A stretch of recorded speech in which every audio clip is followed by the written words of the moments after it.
everyone. Just a real quick announcement about our YouTube channel. Yes, we have a YouTube channel. You can find us at youtube.com/@the Faith and More podcast. And there you will find all kinds of fun things. Audio versions of the show you're listening to now are uploaded to YouTube each week if you want to listen on YouTube instead of listening through Spotify, Apple Podcasts, or one of the other avenues that you listen to or through. Also, I am doing homilies every other week. Father Mike has me doing that as part of my seminary class, so you'll get to see those homilies. They're uploaded. Plus, each week or every other week, I upload a segment called Ask Angel, where I answer your questions, and you'll get to see me moving, grooving, and squirming as I answer those questions. So, again, head on over to youtube.com/@the Faith and More podcast.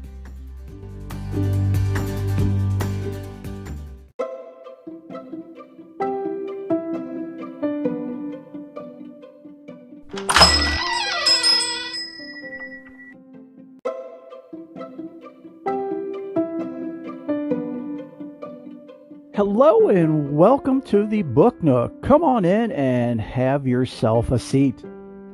If you're new to the Book Nook, know that this is not a new show or new podcast. It is just another branch of the Faith and More podcast.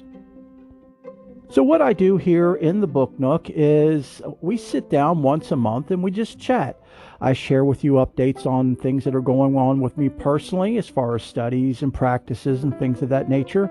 I also share some updates about the show that you normally wouldn't hear in a regular show, as well as, some secrets that we share in the Book Nook that if you don't listen to it, you won't know.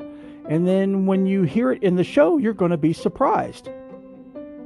I also share information on books that I have read and studied, books that I recommend, prayers, incense, all kinds of things like that, meditations, music, and all sorts of things. So if you're new to the Book Nook, welcome and thank you for stopping by.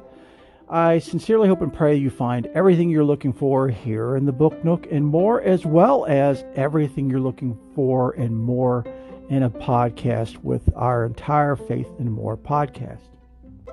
And if you're returning to the Book Nook and to the Faith and More podcast, infinite thanks and blessings and love to each and every one of you. I cannot thank you all enough for your love and your support and for continuing to come back and listen and enjoy the show. And I so hope and pray with all that I am and all that I ever will be that this show is helpful to you at some level or levels.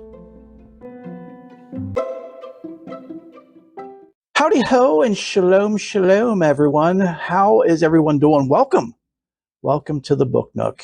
Wow.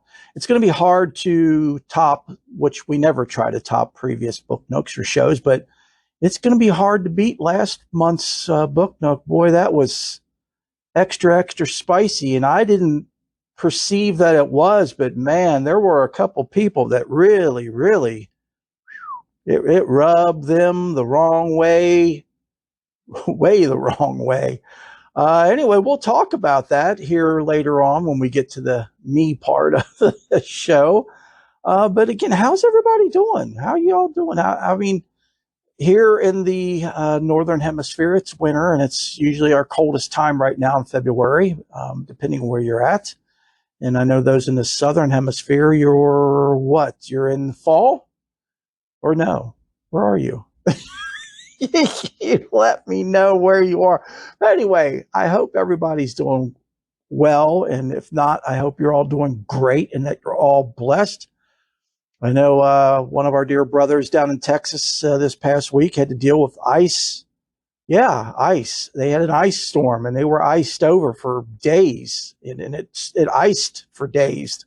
Yeah, and it was seen some of the news articles on. I never really watched the news, but I love hockey, so it stood out to me when I see a excerpt or a picture of people ice skating in Texas on the streets. People just strapped on their hockey skates and just went skating to work or to the store or wherever they needed to go. And bless them. And number one, I'm surprised there's ice in Texas. Number two, I'm surprised people in Texas have ice skates. So that was cool. It was super cool to see. And I pray everybody's well down there, and that, you know, that there was no severe power outages or anything like it. And I don't pay attention to the news, so I'm not really privy on it. But you know, again, bless them all, and bless you wherever you are. So a couple, if not more than a couple of Book Nooks ago, I had mentioned a college student who is a Sikh. That is a religious group, if you all aren't familiar with the Sikhs, who is a Sikh who was who had a knife on him, but it was a ritual, ceremonial knife that was actually viced in to its scabbard, and it was strapped across his chest. It's a small dagger, you know, small curved dagger, and you could tell by looking at it, it was definitely beyond secured. There was no way he was going to get it out, and it looked very old and worn and did not look dangerous, at least to me. You know, I've got over 35 years of security background and experience. So, I mean, to me, it did not appear that way, and I wouldn't have approached him the way he was approached. But anyway, I was talking about his story briefly, I want to say several Book Nooks ago, and I told you all I would be sharing that story with you, but we just never got to it. So we're going to get to that right now. So this was an incident that occurred, I believe, on September 21st of last year. It says a Sikh student attending the University of North Carolina at Charlotte was handcuffed for carrying a religious object that was mistaken for a knife. There's a video of this. So if you guys go on YouTube and look it up, it's there, the whole incident of how it took place. The incident, which took place last Thursday, sparked an outrage among members of the Sikh community and prompted the University of North Carolina to issue an apology. The young man, who has not been publicly identified, but he has since identified himself on social media, was sitting in the student union last Thursday when a campus police officer responded to the scene after getting a 911 call reporting that there was someone there with a knife. As the University of North Carolina explained in a statement addressing the incident, the object in the student's possession was found to be a kirpan, Kirpan, for anyone that wants to look that up. And believe me, we're going to be having a show in season 5 on the Sikhs, the Sikh religion, and so we'll cover what a kirpan is. It's a curved, edged dagger that is one of 5 articles of faith that Sikhs must wear on them at all times. Kirpans are often blunt and sewn into the sheath. And if you look at the video or the pictures, you will see that his dagger was not sewn in. It was like viced in. It's like there's a clamp that's actually screwed in, holding it to where he couldn't pull it if he wanted to. And that's not the intent or purpose of the kirpan. And again, when we get to the Sikh episode, I'll be sure to share what the symbolism is behind that. And you're all more than welcome to go check it out on yourself. You don't have to wait for me. You definitely feel free to investigate it and learn yourself. And that's the point of this whole, of me sharing this, is how I'm always talking about interfaith, and especially interfaith education. Because if there would have been interfaith education with the officer, this incident would not have happened the way it happened. In the 44-second video that was posted on Twitter by the student, the responding cop approaches the man sitting on a sofa and tries to take the religious object away from him. So the officer's trying to take the kirpan away from him. And the student responds, "You want me to take the whole thing off?" Meaning it's all one piece. It's in a scabbard, it's viced in, and it's on a strap that goes across his chest. It's across his chest from shoulder on the right to abdomen on the left. Okay, and he says, then the student asks the officer, when he orders to the man to stand up, and then he restrains his hands behind his back and handcuffs. So he's willing to comply. He's just asking the officer for um, further instruction. What do you want? I know you want the knife, but do you want, or the kirpan, but do you want me to take off the whole thing? Because it's viced in. He can't, just willy-nilly take it off and hand it to him. So he says here in his post, I wasn't going to post this, but I don't think I will receive any support from the University of Charlotte. The student later wrote in the post accompanying the video, which by Tuesday had been viewed 3.6 million times. I was told someone called 911 and reported me, and I got cuffed for resisting because I refused to let the officer take my kirpan out of the mian. It's M-I-Y-A-A-N, so mian or mian. So that's the scabbard it was in. He wasn't going to let him take it out of it because it was viced in. And again, that's part of his religion. I mean, that's like someone coming up to you and demanding that if you're a Christian, you take your cross off. Or if you're Jewish, take your Star of David off, which they witnessed during World War II, right? With Hitler. Or someone walking up to someone of a nature faith and saying, you need to take off your Tree of Life necklace or your pentacle necklace or what have you. Again, that's it. I don't know. It's no bueno. The California Sikh Youth Alliance slammed the University of North Carolina's response, writing on Twitter, "This is a grotesque breach of religious freedom and highly irregular given the kirpan's legal standing in many states which are home to the Sikh community." The University of North Carolina officials confirmed the facts of the incident in the statement Friday, saying that the handcuffs were removed from the student after the object that sparked the 911 call was retrieved. So again, with all of my years of security background and experience, you never want to approach anybody with a weapon or a suspected weapon with aggression like that. You want to walk up to them as professionally and politely as possible. You'll get more compliance with sugar than you will with vinegar, or I should say honey than with vinegar, because all you're doing is you're provoking. You're coming in with an attitude, and you are already starting an issue. You're creating an issue. And again, nothing against that officer. He just was ignorant as far as he didn't know.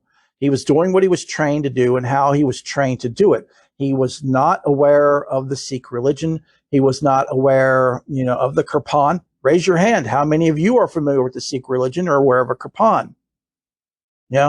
But again, to me, with security background, it's your responsibility if you're in a setting to know your surroundings and those in your surroundings. So, I know it's impossible for you to know every single religion, but being a campus police officer, you should be knowing what the students are and communicating with them. Maybe that's the problem. No communication. Communicating with them, getting to know them, getting to know the religions on campus, those religions that are practiced mostly on the campus. If you see a young man with a pagri, P-A-G-R-I, which, those who don't know any better call it a turban. If you see a young man wearing a pagri and a knife in a scabbard on his chest, it's out in the open. It's not concealed. It's not a concealed weapon. You would want to get to know that person, I would think, or get to know what they are, what they practice, what they believe. Educate yourself, because education in this situation would have changed everything, including for the young man, because he found out the University of North Carolina has a strict no weapons policy. And although the Sikhs see the kirpan as not a weapon, but a ritual item of their faith, the university sees it differently. So, as a Sikh or someone who believes something other than, I hate to say it, the norm, I would have, gone into the faculty office or dean's office or scheduled an appointment to speak with people to let them know, hey, I am a Sikh, and this is what this is, and this is why this is, and this is why I have to have it on me 24/7. Again, it works both ways. But again, approaching someone in a hostile manner, like, drop the weapon, when you can clearly see that he didn't have it in his hand. He wasn't threatening anybody with it. He was, in the student union, just hanging out. And someone who didn't know, again, someone who is ignorant, didn't know, but felt threatened that this young man had a weapon on them when it's not. I know we could debate this forever, but it's not a weapon, okay? There's nothing he could do with that to harm anyone because it was, like I said, it was viced in. I'll have a link to the video in the show description if anybody wants to check it out.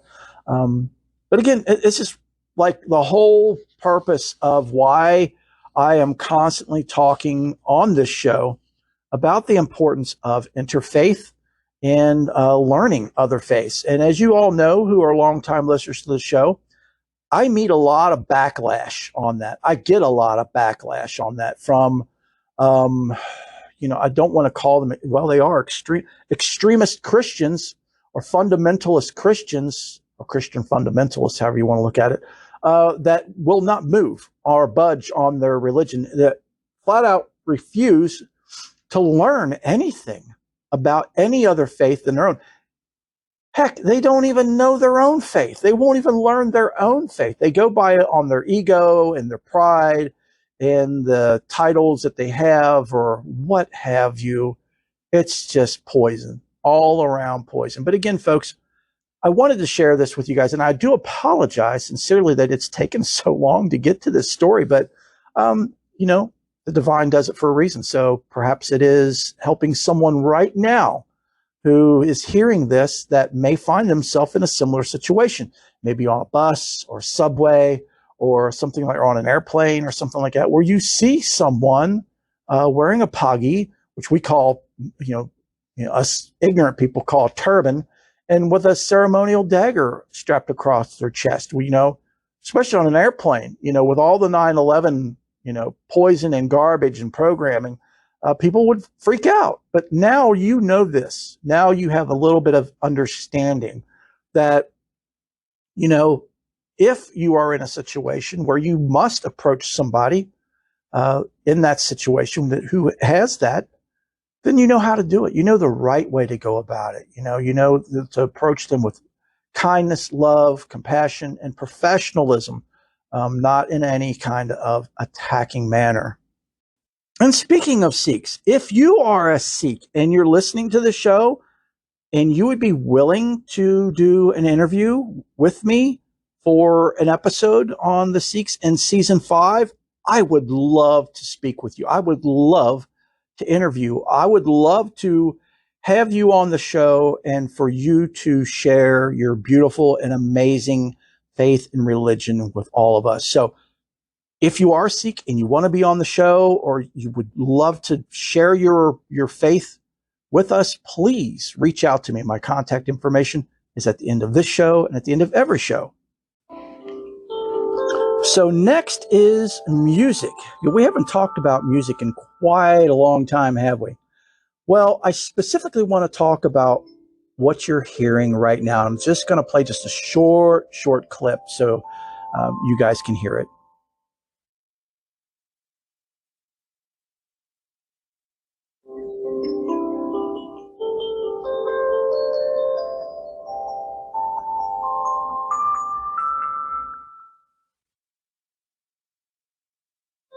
Okay, so that's about all I can play because I don't want to get a strike against us for violating any TOS rules. That was the first track on an album called Spectrum Suite by Steven Halpern, Halpern. Yes, I'll have links in the show notes. Those of you who've been longtime listeners to the show know back in season 1, I spoke about this truly amazing album and what it has meant to me through my life. This album was released in 1976 under the title Spectrum Suite and re-released and updated in 2005 under the title Chakra Suite or Chakra Suite, again, by Steven Halper. Those of you who know, again, I've talked about this in a previous show about how partially this the name for this show happened to come to be was through my mother used to take me and my brother and sister over to a place across the river from where we lived to it was called Aquarius, or also known as Aquarius Bookshop. And the gentleman who ran the place was such an amazing and blessed soul, just full of life and energy and love. I mean, overabundant love. And we would go in there and I would get my martial arts gear from him and all kinds of what they called back then new age books. He had everything. It was just a beautiful, yummy buffet of everything you could ever want, especially me. Incense, oh my goodness, he had everything. His name was Patrick. But yeah, I mean, so one of the times we would go over, my mom would let us each get something. And, I wanted he was playing the Spectrum Suite because that was one of the cool things Patrick used to do is he'd have something playing when you'd walk into the store. And we'd walk in and he was playing Spectrum Suite. And those chords, those notes that you just heard resonated literally with my soul. I was like, wow, what an amazing energy. What a breath of fresh air. What a revitalizing energy and sense. It's again, you can't put a label on it because it's transcending all labels. So my mom blessed me by getting me, the cassette of it. And I still have that. I still have that cassette to this day, folks. And I listen to it so much over the year. Now that we have a digital age, it's on my phone, so I can play it anytime, and I do. I'll play it a lot of times, especially when I'm trying to focus and meditate, if I'm having a difficult time, if I'm not feeling well, if I'm just having a bad time, or if I'm going through something negative or feeling negative, I'll put that on. And what it is the Spectrum Suite or the Chakra Suite is each track he goes through a different chakra in your body. And these songs of each track for each chakra are to help retune and align that chakra.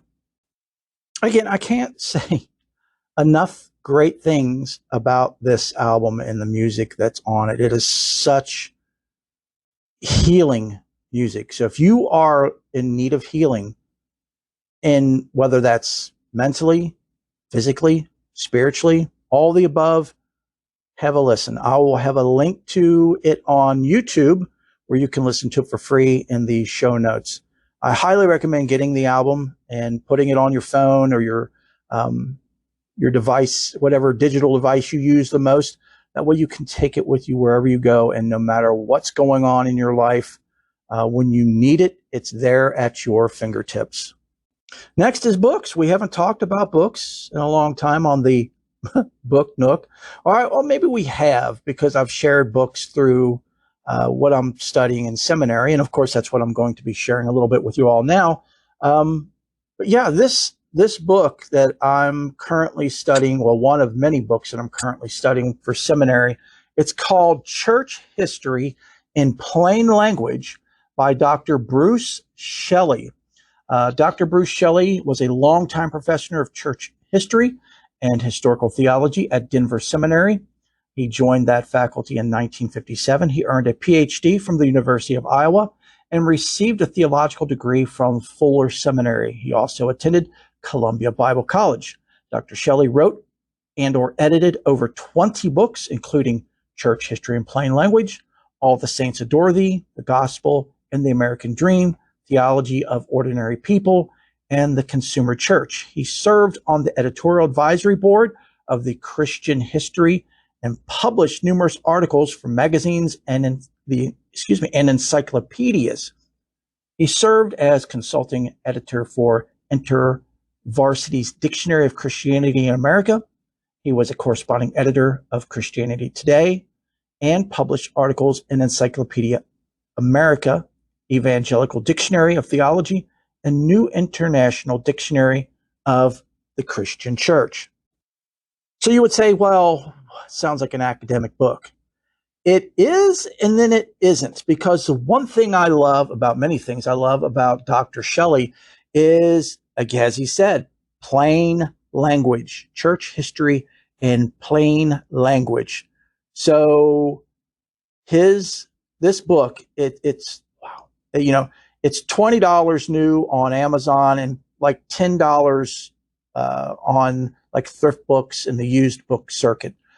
I can't recommend it enough, regardless of your faith. Again, we were just talking about the importance of learning faiths.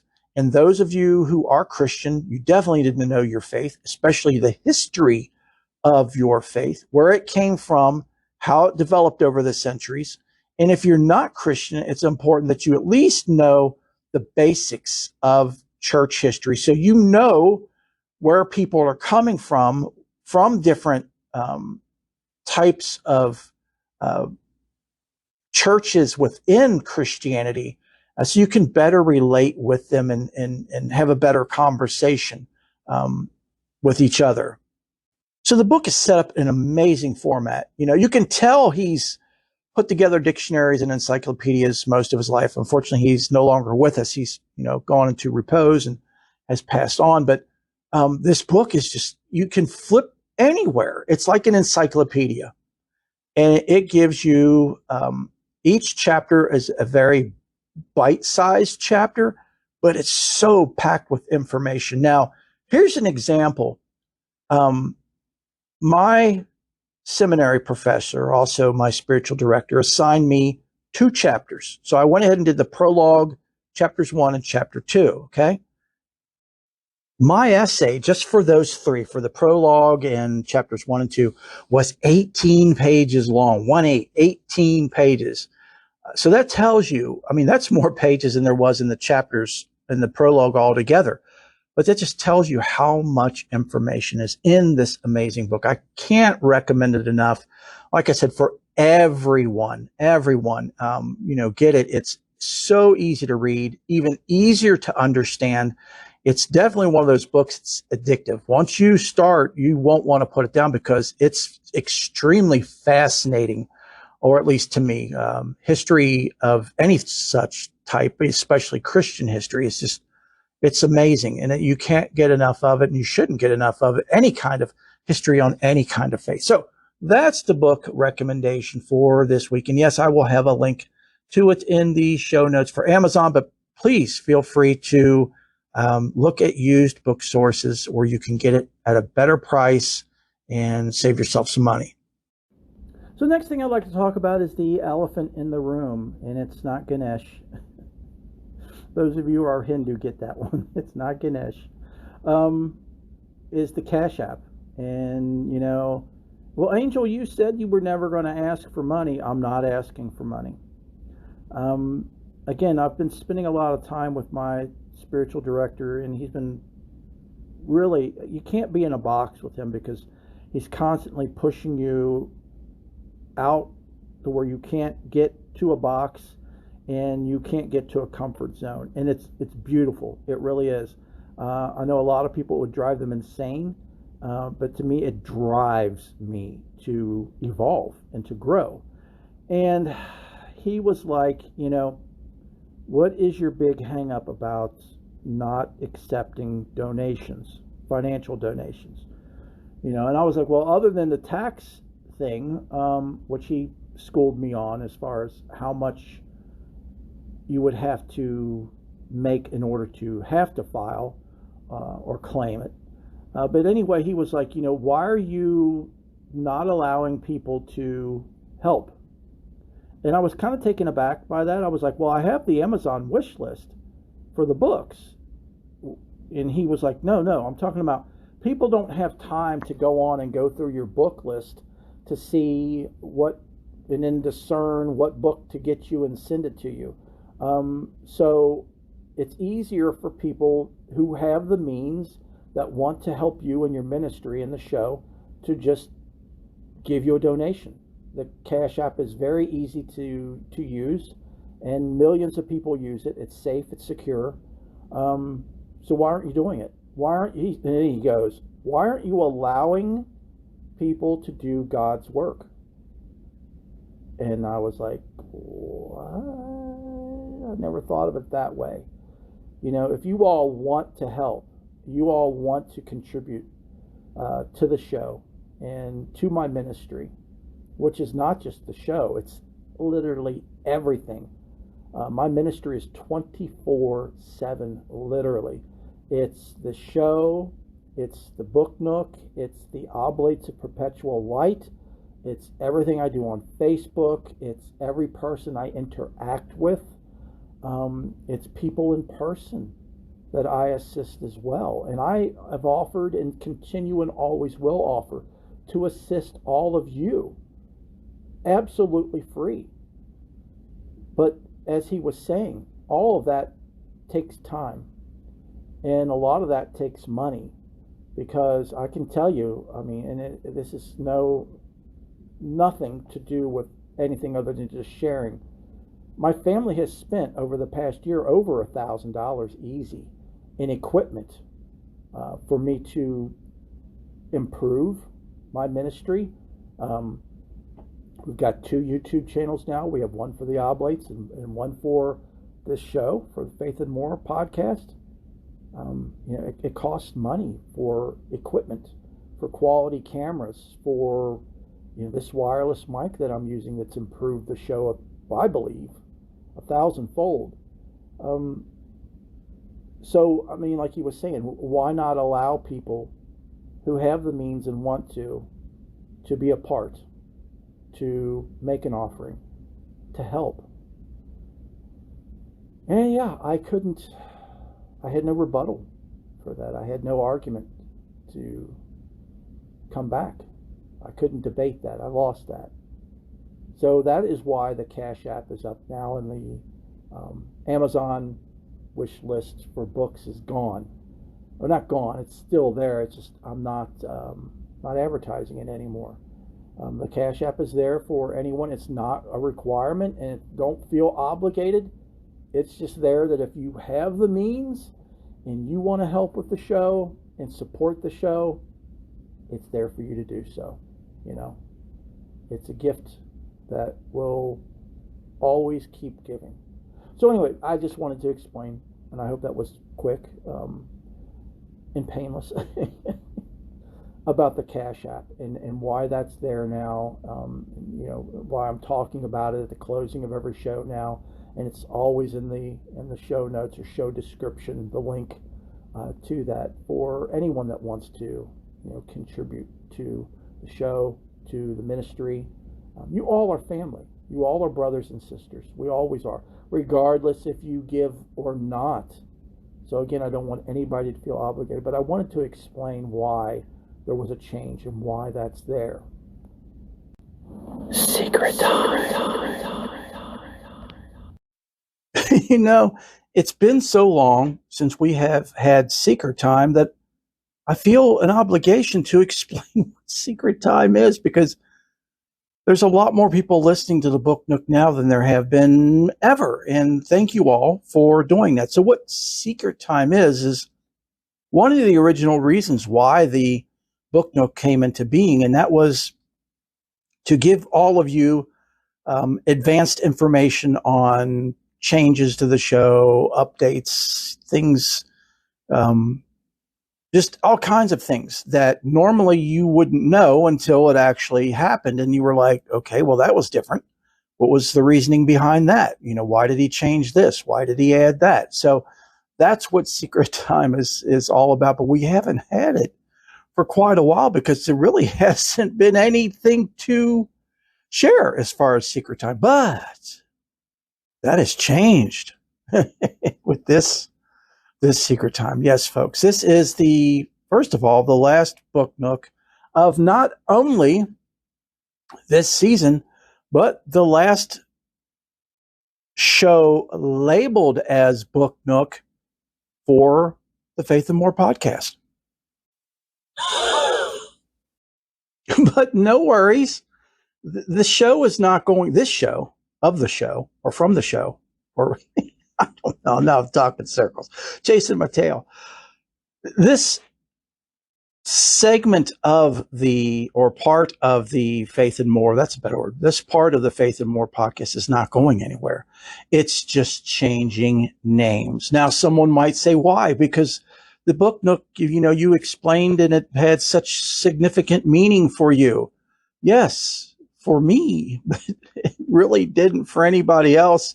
And it really puzzled people. They didn't know, when they tuned in, they expected me to be reading books or discussing books. And, it was and is, as we all know, much, much more than that. It transcends all of that. So what's the new name going to be? And this is what Secret Time's all about, folks. The new name for the show, for the Book Nook, is going to be called the Faith and More Cafe. So to me, it ties it in more with the show, with the podcast, with Faith and More Ministries, which is our base, our foundation, our origin for all of this and everything from me in my ministry. So to me, it made absolute perfect sense. I prayed on it.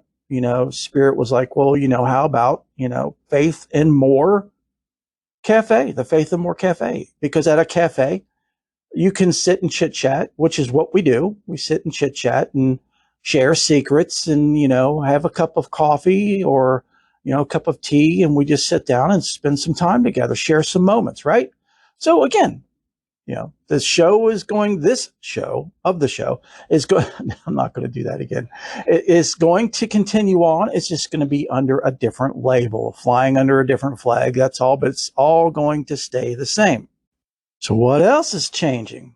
Well, also with season 5, the label for the show, the podcast itself, is going to change a little bit as far as the wording goes. Because, of course, right now, as you all know, it's called the Faith and More podcast, right? But again, that is not giving enough information for people that are doing searches or just, happen upon the show in a if it pops up or in a search. It's not explaining enough. So you grow in Faith and More. What? It's a podcast about your faith and more. What faith? More. To me, it's self-explanatory, but to a lot of people, it can become confusing or just something they just go, you know what? I don't have the energy to even figure this out. So in order to attempt to remedy this, again, praying in Spirit said, how about Faith and More? Again, that's the main banner, which is unwavering, won't change. Faith and More. And then under that, it will say a trans-denominational podcast.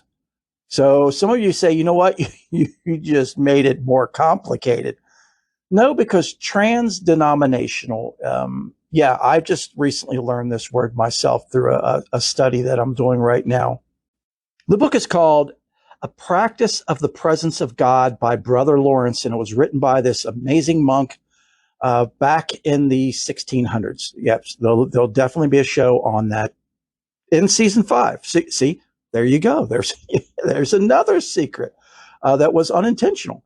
But, while I'm studying this text, Brother Lawrence is constantly talking about, of course, he's a mystic and a contemplative. So, he's talking in terms that go beyond the norm, beyond our everyday faith, and beyond our human conditioning, right? So, those of you who've listened to the show long enough know that, all about that, or should. So anyway, that's a word he uses quite a bit, is trans-denominational. Whereas I always would say non-denominational, which means no denomination, right? Which means something's being excluded. No, something's missing, right? Nothing's missing. So how do we change that?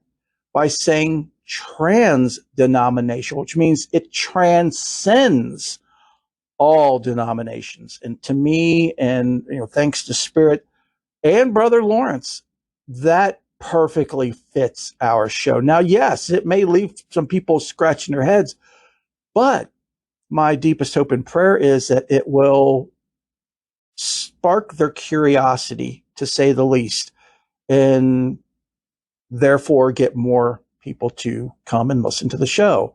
And speaking of, all of you can help with getting more people to come and listen to the show. If you enjoy what you have heard and what you listen to and all the different shows, and especially our longtime listeners, if you enjoy the show, please, please, please share it with as many people as you possibly can. We are on all formats, literally. I mean, you can just, whatever you're listening on, whether it's, Google Play, Spotify, Apple Podcast, Podcast Guru, which is what I use, Anchor, .fm, any of those. This show is literally accessible to anyone on a search.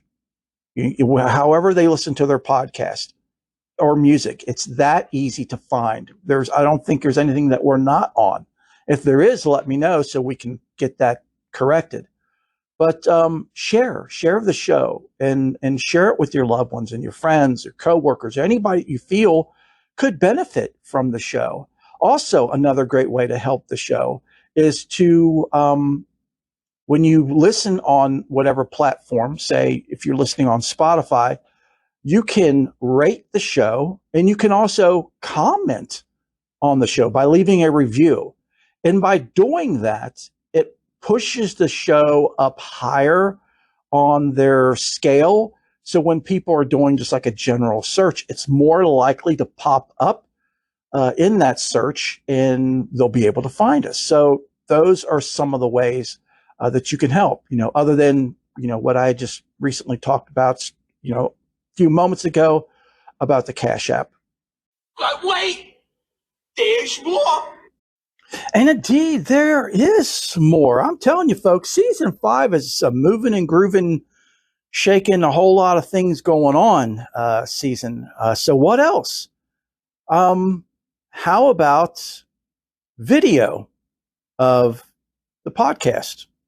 So not just audio, which there's always going to be audio provided because it's a podcast, right?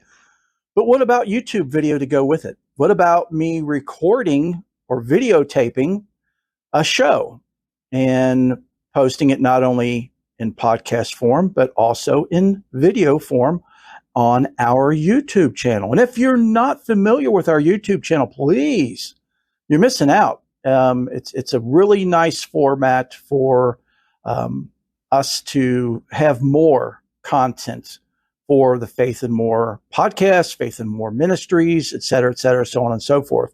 And you can find our YouTube channel always in the description and show notes. There's links. But for those of you who don't stick around long enough or click on those, it is youtube.com/@ Faith and More podcast. That easy. So yeah, how about that? Let's do a couple of those. I'm not going to say when because I still want that to be a secret, at least a little bit of a surprise, or say not a secret. But definitely you'll know, because you guys know how I broadcast, especially on if you follow me on Facebook. And I'll definitely announce it on the show as well when it's coming up and all that. So as I always do. So and then what else? Yeah. There's more. Depending on how well the video episodes go, or episode goes, I'm considering doing a live show. And what that would be also on YouTube. is I would let you all know the date and time, and then you all could go right to YouTube to our channel, watch live. And those of you who are familiar with YouTube know that when there are live videos, there's also a chat room where you can talk to me. You can type out what you have as far as questions or comments or anything like that, and actually participate in the show as it goes. And yeah, I mean, we'll record all of it, and of course, it will get uploaded as a podcast as well. I'm still debating on exactly the best way to get good audio quality, because YouTube's not like Zoom, where it, when you do the video that it makes a separate audio file. I would actually have to do that myself, because YouTube doesn't let you have your videos at all if you record through YouTube. It's YouTube and YouTube only on your channel. So, but that's yet another thing. So what do you all think about that? I'd be more than happy and interested to hear from all of you, to give me your feedback on it. Or if you want to wait until it actually comes to fruition, until it comes into being, and then, let me know either during the event or after, I would be more than happy to hear your feedback. I mean, your feedback is very important to me. One of our dear longtime listeners and followers from all the way back to the beginning, Mike S. Those of you who know Mike S., and you should, because we've been praying for Mike S. for quite some time now. And, Mike recently asked, well, this past week asked me why the comments were turned off on our YouTube videos. And I said, I'll turn it on, but I explained the reason why I turned it off is to avoid hate. I don't want to sit here and go through hateful comments and trolls. And again, those of you who are internet savvy or even a novice internet user, especially YouTube, know that there are people out there whose only goal in life is to try their best to attack and make others as miserable as possible. And they just do that. That's why they're called trolls. They just troll around, and they will, click on videos and leave nasty comments and all kinds of stuff. And not to mention, being a trans-denominational, yes, I'm a trainee now, a trans-denominational, minister, it's going to stir up. Yeah, you can finish that sentence. You know what's going to happen. But anyway, so what I have done is I have turned on the comments, but I have set them for approval, which means, yes, I have to look at them first and then decide if they can go through or be approved to be posted or not. Because I agree with Mike. Mike was like, we need the opportunity to talk about or comment on the videos. And I completely agree. I was just trying to, I don't know, I guess try to save some skin and not have to listen to any garbage. But hey, it is what it is. And regardless, hey, so now you also know another secret, if you didn't already know, is comments are now on for videos, from last week moving forward. I haven't gone back through the other ones yet. I'll see if I have time. If not, in the next lifetime, I'll take care of that. Okay, so what else? Yeah, there's more. And I think, I believe this is the last of it, is we've got a 3-part episode coming up to get us towards the end of this season. We only have 4 episodes left. After this show, we have 4 episodes left for this season. And such an amazing, beautiful saint just appeared literally out of nowhere. Well, I shouldn't say out of nowhere. Spirit dropped this saint before me, and her name is Tamav Irene. And Tamav is an Arabic word for mother. She is a Coptic nun. Yes, she's passed, but I still refer to people regardless if they're physical or not, as still alive, because they are, without a shadow of a doubt, and are especially more alive once they're out of this physical frame, out of this physical husk. They're no longer in a box, literally. They're free. Yes, the next 3 episodes are. I know. Don't don't roll your eyes. Hey, it's been a while since we've had a 3-part episode. It's been since Saint Faustina, I believe. If I'm wrong, please correct me. But that goes back to when, folks? Season 1, season 2, somewhere around there. That was the last time we did a 3-parter. Again, if I'm wrong, correct me. But you're going to love this. Those of you who are into the mystical, into the contemplative, into paranormal are going to just be bowled over by these 3 shows. Tamav Irene's life before she was even born, miracles were happening. Right, left, front, center, above, below, and it continued throughout her entire life. Believe me, when you're listening to these shows, you're going to be like, wow, that episode went by quick. I want more, which is good because now you know the following week there's going to be another one. And then the following week there's going to be another one. And it is just such an amazing, mind-blowing, heart-filling story. Her life and her teachings and her ways and her family. And yeah, I mean, I can't say enough amazing things. There's not enough words to even come close to scratching the surface of Mother Irene. So that's coming up this Sunday, the first episode. And you all are just going to absolutely fall head over heels in love with her. I mean, I already have a picture of her on my home sanctuary, my home altar. Yeah, it's there, in my home devotional. She's just, again, I know I'm stammering, I'm circling the wagons. I'll just shut up. You'll know once you listen to it. So stay tuned for that. And then, of course, the final episode will be just an episode. Well, I should say just an episode. It'll be an episode of some blahs, but some good information, which I'm not going to share the topic of that show. Again, we have to leave some surprises, and I don't want people bored. So that, my brothers and sisters, is secret time for this episode. Okay, so next are the updates, angel updates. Yeah, no, me. Wouldn't it be awesome if we had angel updates? Well, hey, here's Gabriel, and he's going to give you this week's update. Here's Michael, the archangel, going to give you this week's update. Hey, maybe it happens sometime down the road. That's not in my lifetime, but you never know. Stranger things have happened, yes? Or have they? Nothing's impossible when it comes to the divine word. Yeah, this part of this Book Nook, this will be my 5th time, number 5, 5th time recording this part.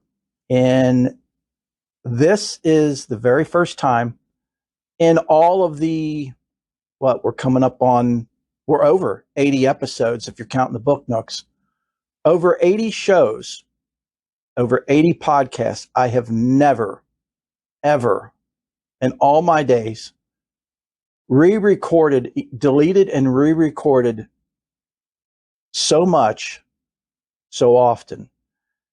And the reason for that is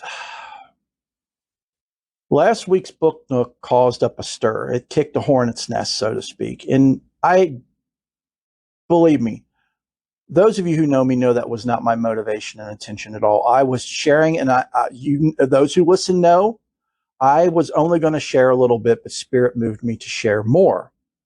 To share a lot more. But I didn't name names, but those who were involved knew who they were. And for whatever reason, they, of all shows, decided to listen to that Book Nook. Now, these are people that, as far as I know, haven't listened to not even a handful of episodes, if any episodes at all. So how and why Did they listen to the Book Nook? Did someone in their circle listen and say, hey, they're talking about you, or he's talking about you? I don't know. But this is a little bit of what transpired. Someone that was mentioned indirectly took offense to not necessarily what I said, but what happened regarding my, plans. Well, I should say our plans, my spiritual director and me, our plans for me to be ordained on Easter Sunday, April 9th of this year, and how that fell through. Well, this person, again, I don't want to say too much. This is why I've re-recorded this. Now I'm on the 5th time. Hopefully this is the charm. I'm asking for the Holy Spirit to help on this, definitely. Because I know the darkness is playing on this big time, and I'll explain more here in just a second. But this person attacked, I don't think they see it as attacking, but to my spiritual director, he felt very attacked. Attacked my spiritual director for leading me astray, for not being honest with me, for getting my hopes up and dashing my dreams of being a priest. And I guess, I don't know, this person professed that, well, didn't profess, but gave the impression that they were doing this on my behalf. Not that they had spoken with me, they didn't say that, but that they were coming to my rescue, so to speak. Is like, how dare you do that to someone? You crushed this poor guy, and he was, he's just blown out of the water. And I don't. These aren't his words, so don't take it. I'm not saying these words verbatim, okay? Because I was not involved in the conversation, which is shocking to say the least. Because I don't hide. You all know my contact information. If you don't, it's at the end of every show. It's also in the show notes and description. Always. I'm easy to find. Very easy to find. So easy that they found that Book Nook to listen to, right? So, but no one ever contacted me to say, hey, well, no, I take that back. There was one person that did contact me, and I'll get to that story after this. But there was no positive people contacting me, or this person specifically, who did, sorry about the chair, who did not reach out to me to say, hey, can I get some more information? What's going on? And, not how can we make this right? It was just blah. Why did you do this? Why did you do that? And just really raking my spiritual director over the coals. Now, he was already considering leaving the district, the diocese that he's a part of, the group, the organization, congregation, whatever you want to label them. He was already considering leaving because he didn't feel valued. And, I'm stopping right there. I'm not going to speak on his behalf. That's wrong. I apologize.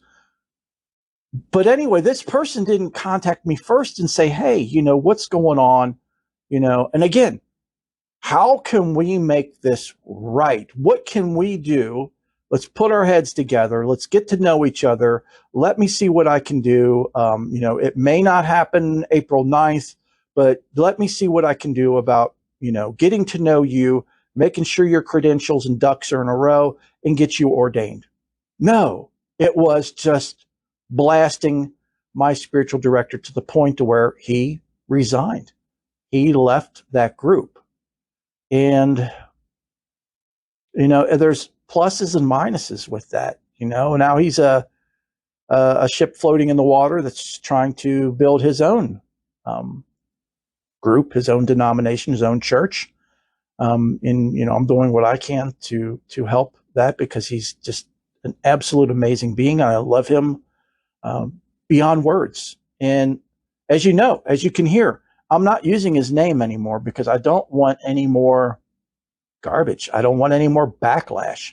I didn't use his name then, but people knew enough to know who it was, right? So, yeah, that happened. And then something positive came about. A long-time listener and now a dear brother from another mother and an angelic, literally an angel of a bishop. Finally, right? How many bishops have I had interactions with that have been negative and not non-productive? Really? I mean, or should we say transproductive? No, it's non-productive. Okay. But he reached out to me, and he, of course, he's a member of the Oblates of Perpetual Light, which all of you are more than welcome to join. It's never ending as far as room. We are infinite on room for that. And after I'm done rambling, I'll have a little advertisement for the Oblates for those who may want to join. But this blessed soul sent me an email. Hold on a minute. I'm starting to get choked up. Reached out to me. Now, he's reached out to me back before when he first introduced himself to me and we got to talking. And he said that, if I lived, closer to him, he would be more than happy to ordain me. And I'll get into that a little bit more here in just a second.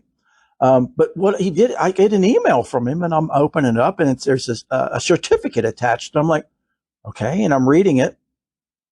And I'm not going verbatim, but it said something along the lines of, I hope this helps you with your ministry. And I was like, okay. So I open the certificate up, and it is from his denomination, from his church. And it says that my name on this day am an ordained licensed minister. Okay. So I was scratching my noggin because, yeah, this is my ignorance. Always something to learn, right? So I was like, but I'm already ordained as a minister. What is a ordained licensed minister? So I had to look it up. So I looked it up and still am completely bowled over, dropped me to my knees. And again, what an amazing soul. I know you guys are saying, shut up and tell us what it means. So I contacted, of course, my spiritual director, and I shared with him, and he's like, what did you do to get this? And I was like, I didn't do it for once, folks. I didn't do anything. This amazing saint, yes, I'm calling you a saint. This amazing saint, angel bishop, out of the generosity and heart of, oh my God, the highest high, did this all on his own. But what it is when you are an ordained licensed minister, this is rare that these things are administered. It means that that person and that person's church is sponsoring you. They are backing you and your ministry. So I was just blown, and still am, just bowled over, blown away on my knees, really. And I can never, ever thank him enough. And believe me, I mean, there are over 1,000 miles separating us. And if I had the means, I would go to him on hands and knees and ask to be ordained by him. Because to me, it's so important. Again, you guys can hear it as I'm maturing, right? As I'm learning, as I'm growing, as I'm evolving. Again, that's one of the reasons why I'm sharing this, is because I hope you all can relate and that you all grow and evolve as well.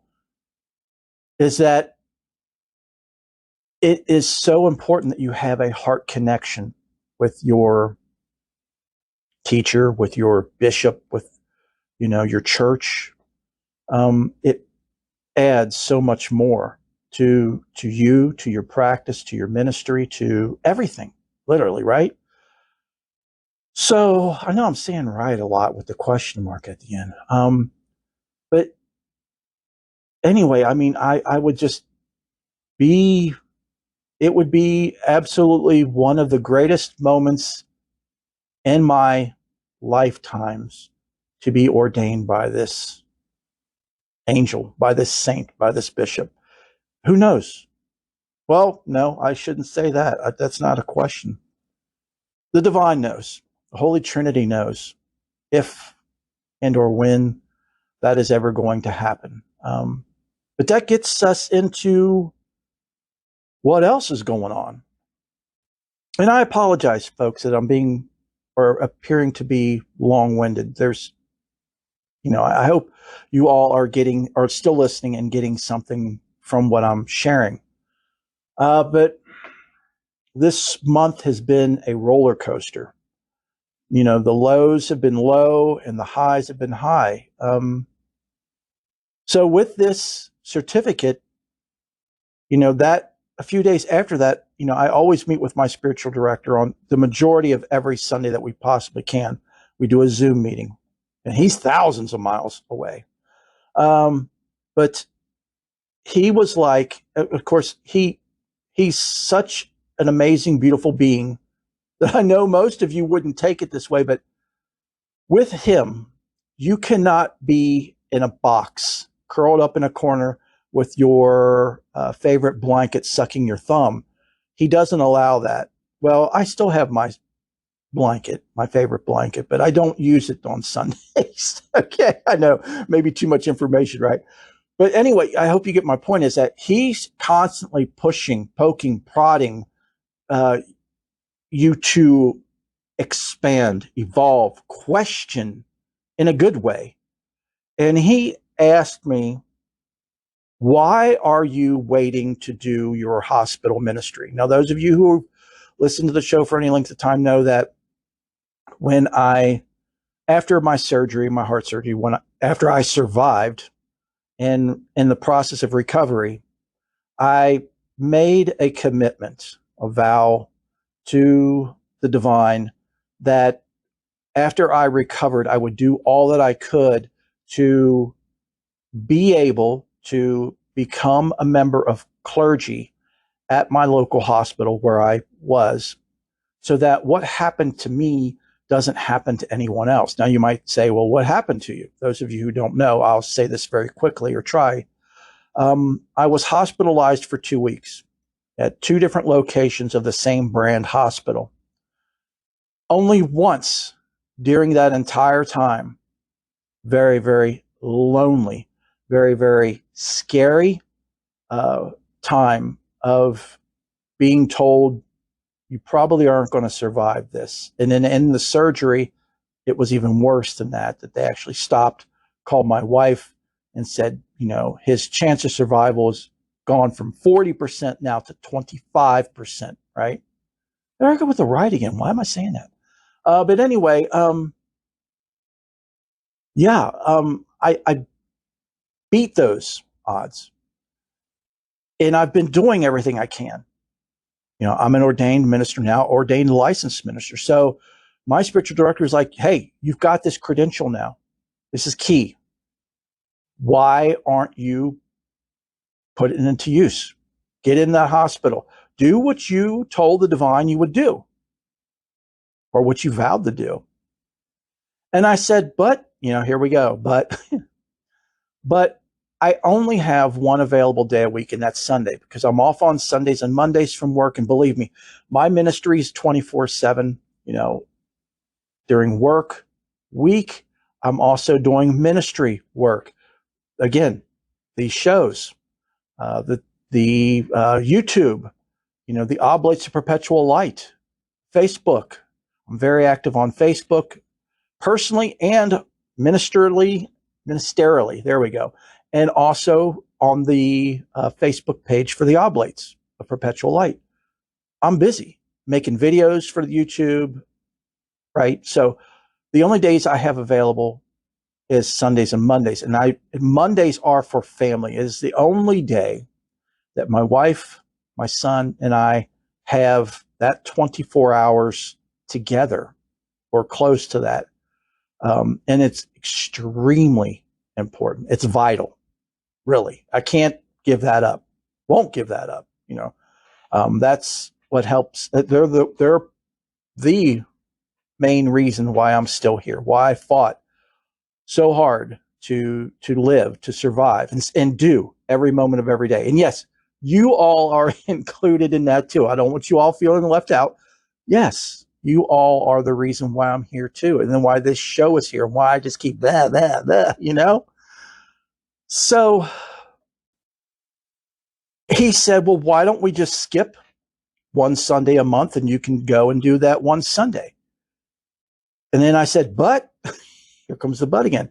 I don't want to go to the hospital and meet with someone and that person ask me, can you please come back tomorrow? And me have to say, no, I'm sorry, I can't. To which he immediately pointed out, you're not by yourself. There's other chaplains and volunteers and, which got me like, oh, wait a minute. I was approaching this as a lone ranger, so to speak, and that it was all on me alone. And that is not the case. And yes, I've done a lot of study over the past couple of weeks from some amazing teachers on YouTube teaching about pastoral care in the hospital and exactly the do's and don'ts. And I've learned immensely. But yeah, the rest of the clergy are a network. You're a family. You work together. If you go and you see someone and they want you to come back tomorrow, you explain to them why you can't, but you tell them you will make sure someone does come and see them. And that can be either their minister, their pastor, their priest. You can be the liaison to contact said person and let them know, hey, a member of your congregation wants to see you tomorrow. Can you send someone? They need someone, and kind of give them some information, some background. So, okay. So I was like, okay, well, that checked that box. So let's make it happen. So I reached out to the hospital, went to their pastoral care page and contacted them. And the first person I spoke with had no idea about how to make that happen, but said, call back the next day and speak with so-and-so. So I did that. And the lady wasn't quite sure at first either, because it says on there that you have to fill out an application. And then upon approval, you have to do a 2-hour class. And she said she had never heard of that. And but she believed that since COVID, they don't do that anymore, which kind of struck me as odd. As if you approve my application, don't you think I would need some hospital training to know your guys' methods and rules, at least the basics? But anyway, I just rolled with it. She sent me the application. I filled the application out immediately, contacted that angel of a bishop, and because I had to put his information down. And he was like, you go right ahead. So I did that, sent it back, and it wasn't even 10 minutes after that application was sent, they called him to verify my credentials. And I was like, well, this is great.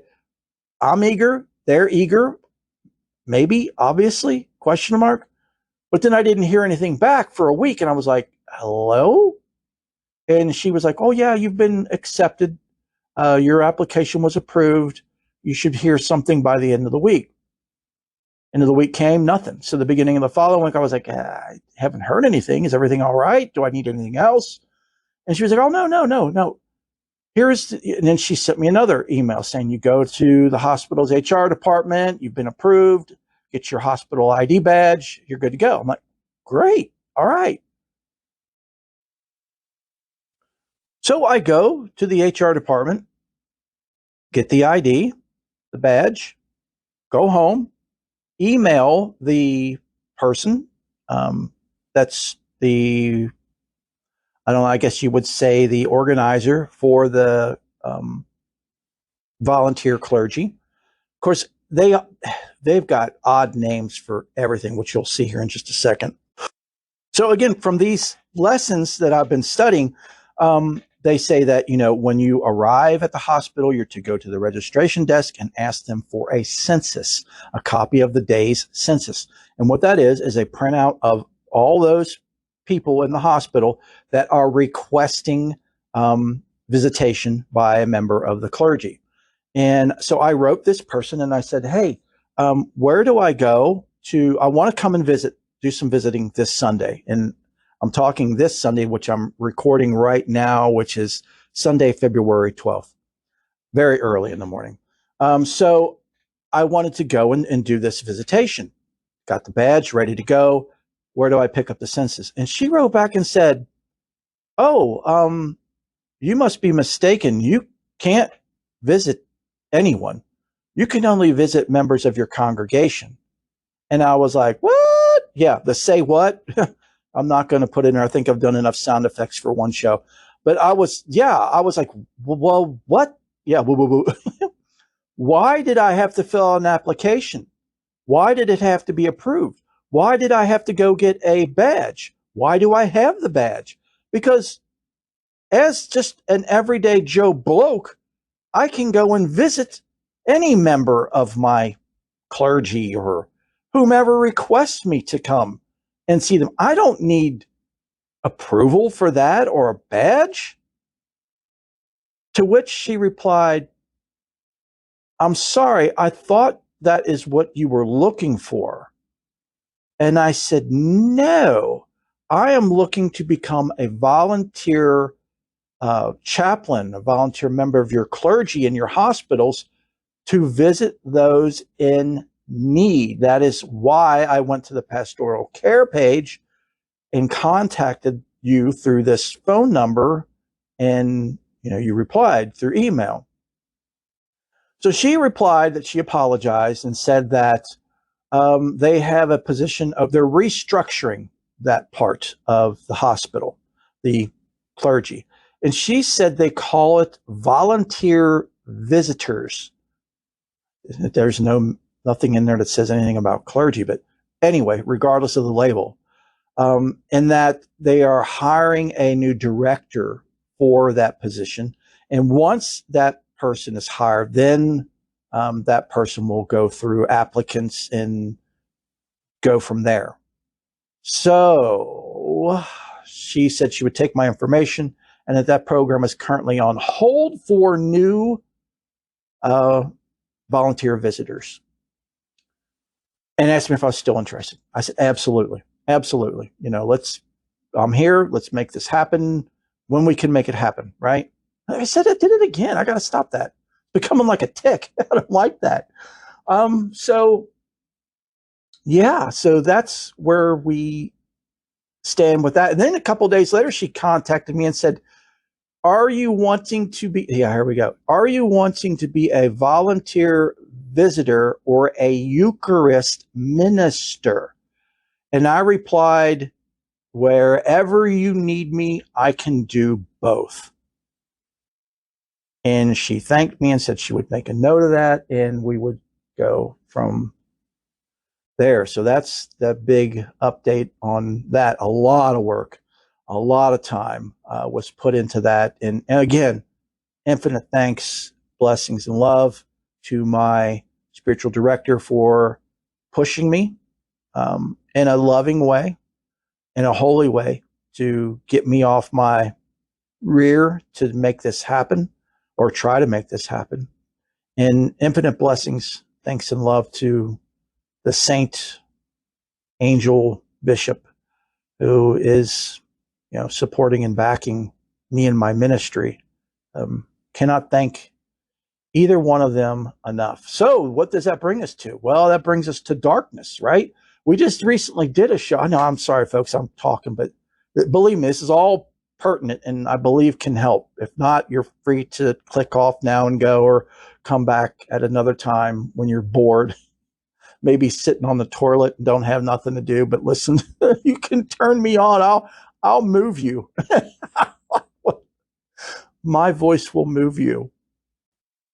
So, all of this got me to thinking, okay, here's these, this bishop popping up out of nowhere that, said he'd fly all the way to where I'm at to ordain me. And he was a mess.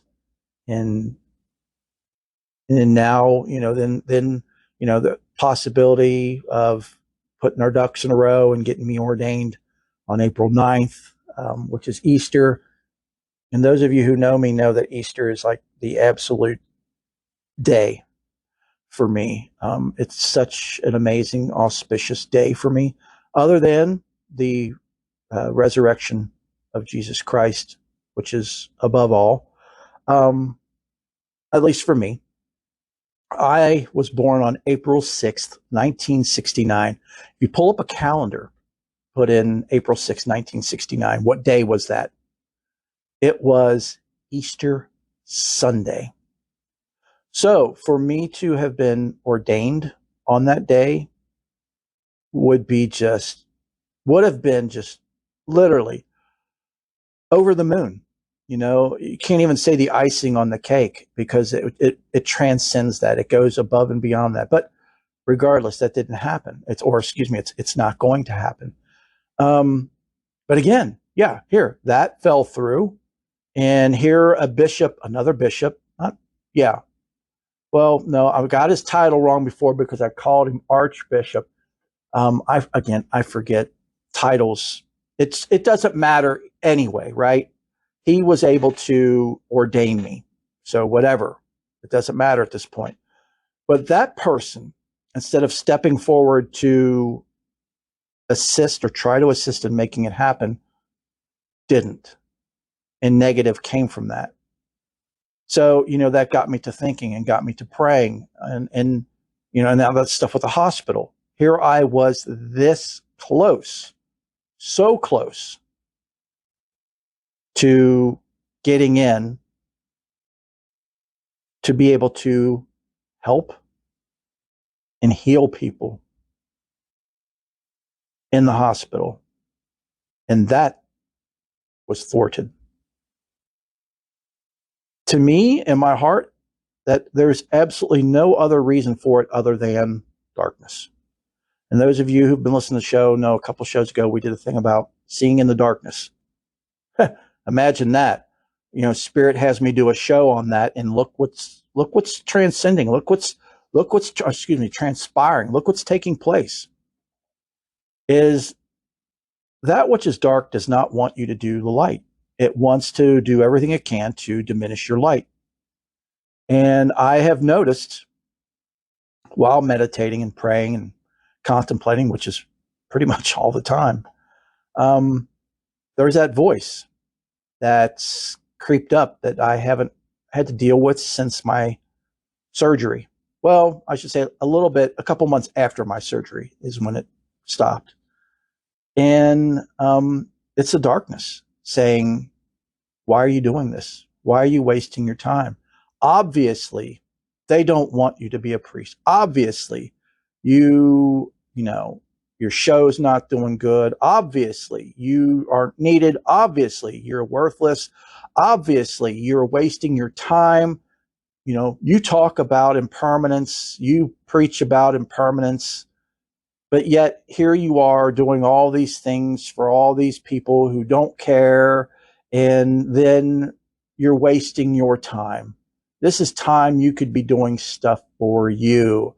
You could be playing and recording music. You could be doing this. You could be hiking. You could be, and all of that. All of that. And those of you listening, don't take any of that personal. Don't.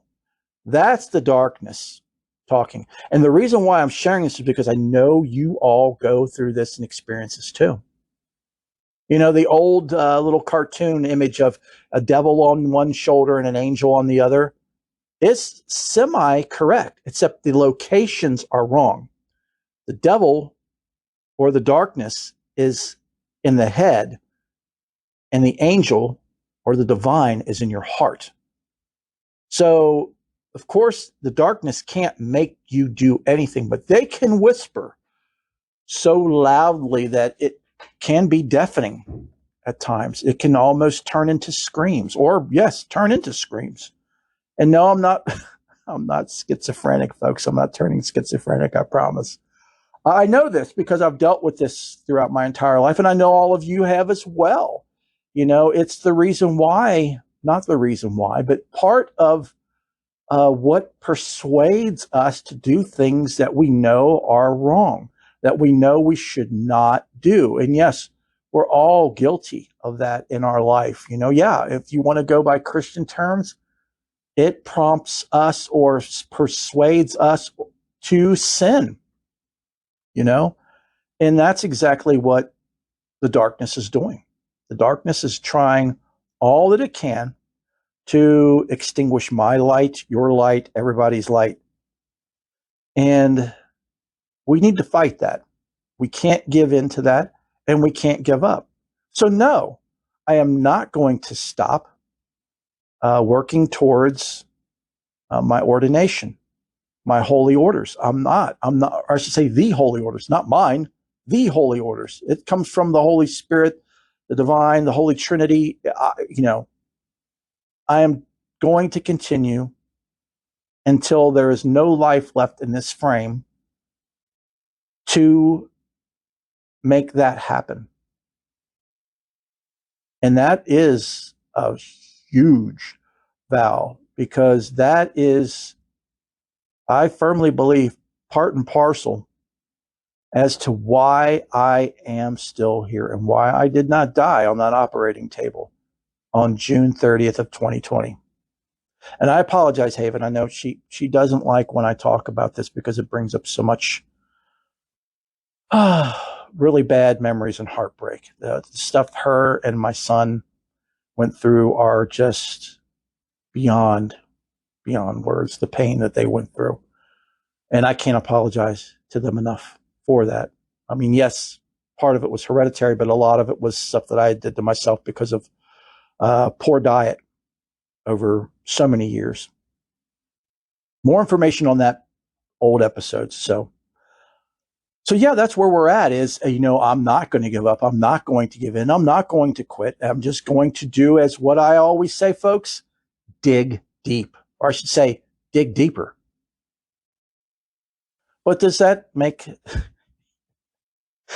scare away the darkness? Not quite, because it hit me again. And another reason why this is take 5 on this part of the show is I was beating myself up for something because my brother-in-law, who is, you guys have heard me talk about Ray in the prayer request in this past show, past Sunday. Well, the show that's going to be airing today, which this show won't be airing until Wednesday, but the regular podcast show, I had mentioned at the very beginning that Ray is in his last stages of this life. He is Haven's sister's husband. They have been married for 36, 37 years. Haven and I have been married 35, been together 36. It'll be 36 years this November. So, we are very close in relation to relationships as far as knowing what they're going through. Haven almost went through that with me, or actually went through several stages of that when I was in the hospital. And, Ray, it doesn't look good. So in just a few hours, as I'm recording this, in just a few hours, I'm going to go see him. And I was listening to the darkness subconsciously, or I should say unconsciously, because I was beating myself up and saying, if I was ordained as a priest, there's so much more I could do and offer Ray and his family. But being only a minister, and I know my wife, my mother, and my spiritual director don't like when I say only minister. But I don't have the apostolic succession. I don't have the anointing of the Holy Spirit through apostolic succession. So I'm very hard on myself for that not coming to fruition yet. It's a big driving force that keeps me digging deep and moving forward. almost to the extent to where, well, not almost, to the extent to where my family is concerned for my health, where they're like, you are really overdoing it. You should cut back, slow down. But to me, there's not enough seconds literally in the day. But believe me, folks, I'm working on that. So no worries. I'm working on that. But anyway, I was like, there's so much more I could do if I had that anointing, that ordination, that apostolic succession. So my spiritual director, of course, I lean on him probably more than I should, but hey, isn't that what spiritual directors are for? We were talking because he's been going through a lot of health issues. So I was checking on him and he was checking on me. And I said to him, I wish I was a priest because I would be able to do more. Now I want to read to you all what he wrote me in reply to that. Now remember, he is, like I said, always pushing me to not be in a box, to not be in a comfort zone, to always excel, to always, not allow that darkness to thwart me, to sway me, to compress me, to depress me, to derail. So anyway, this is what he replied. He said, because this was in reference to I was wanting to do what they call viaticum for Ray, and that is a Catholic combination of 3 sacraments that you do for someone who's in the stages of passing. A lot of people refer to it as last rites, but that's not what it is. Viaticum is a Latin word that means journey. So it's like food for the journey. Like you're doing this for the person to help them either heal them where they are now, or help them have what they need to have in their faith, and connect with the divine even greater. So when they do pass, it's a very peaceful, loving transition, right? Again, I did the right thing. Weird. So anyway, this is what he said. Because, I can't do those sacraments according to Catholic faith. Well, I should say Roman Catholic faith, but I'm not Roman Catholic. I'm independent Celtic Catholic. So here's what he wrote. You are not restricted on any sacraments, Angel. There is nothing about apostolic succession that makes those priests any different from you. You can do everything they can do and more. The blessing of the Holy Spirit overrides anything the church may say or dictate. You have a calling. Abide by your calling. If you are called to heal, it will happen. If you are called to hear confession, then you hear it. If you are called to minister to the sick, then you do it. Not being a part of apostolic succession doesn't mean you cannot do these things. You are doing the work of God through the power of the Holy Spirit. The only thing standing in the way of that is you. Amen. He's absolutely right. But he's absolutely right about what, folks? All of us. What do we allow to stand in our way? What do we allow the darkness to change our minds on instead of going for it, making it happen? And I'm referring to the positive things, the things of light is what I'm talking about, not the negative things. Again, that's darkness. So I want to pause here and leave you all with that bit of advice from my spiritual director who shared it with me. Now I'd like to share it with all of you. And I'm always available for all of you guys. You know that. I hope you know that. I'm easy to find. My contact information is at the end of this show, the end of every show. If you want to connect with me on Facebook, contact me through the email and I'll send you a link so you can find my Facebook page and and join me there. I mean, there's no reason why you can't. We're all family. We're all brothers and sisters.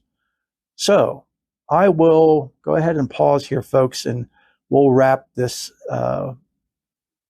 super duper Book Nook up with our closing blessing, real quick closing blessing. And then you all have an amazing, wonderful, blessed week. And I will see you Sunday with the Mother Irene show, the first of the 3. Amazing. You all take care of yourself. Believe in yourself. Know that each and every one of you are my heart, thoughts, and prayers. I love you all so dearly. Never doubt your worth. Never doubt your light. Shine brighter and brighter with each breath. Okay, so let's close with a simple blessing.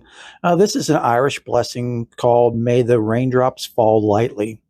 In nomine Divi, Filii, Spiritus Sancti. May the raindrops fall lightly on your brow. May the soft winds freshen your spirit. May the sunshine brighten your heart. May the burdens of the day rest lightly upon you. May the divine enfold you in their love. Amen.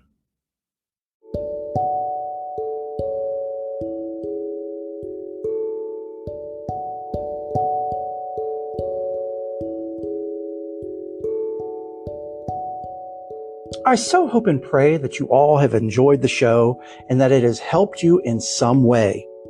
If it has helped you, please consider making an offering to the show. Offerings are a great way to help support and improve the show. It also helps and supports the Faith and More ministry. If you would like to make an offering, we are accepting them through the Cash app. The show's cash tag is $Faith and More, or you can find us at cash.app/$Faith and More. And infinite thanks, blessings, and love in advance for anything that you can offer. Don't forget about our YouTube channel. You can watch videos of weekly Ask Angel questions, bi-weekly sermons and homilies, audio of the show. The show you're listening to now is uploaded on YouTube. It's a great place and a fun thing to just watch and hang out on. Just go to youtube.com/@faithandmorepodcast. I'm always open to questions and suggestions. We have people listening from all over the world. There are amazing beings, past and present, in your country, society, and culture that we do not know about, but we should. Please contact me and share these amazing beings so we can share them with the world. Next is prayers. I love to pray, and our listeners love to pray as well. So let us pray for you. There's 2 ways to do this. The first is to email me at faithandmorepodcast@gmail.com or through the website at faithandmorepodcast.wixsite.com/my-site. So until next time, have a blessed week and know that each and every one of you are in my heart and prayers. Bless you.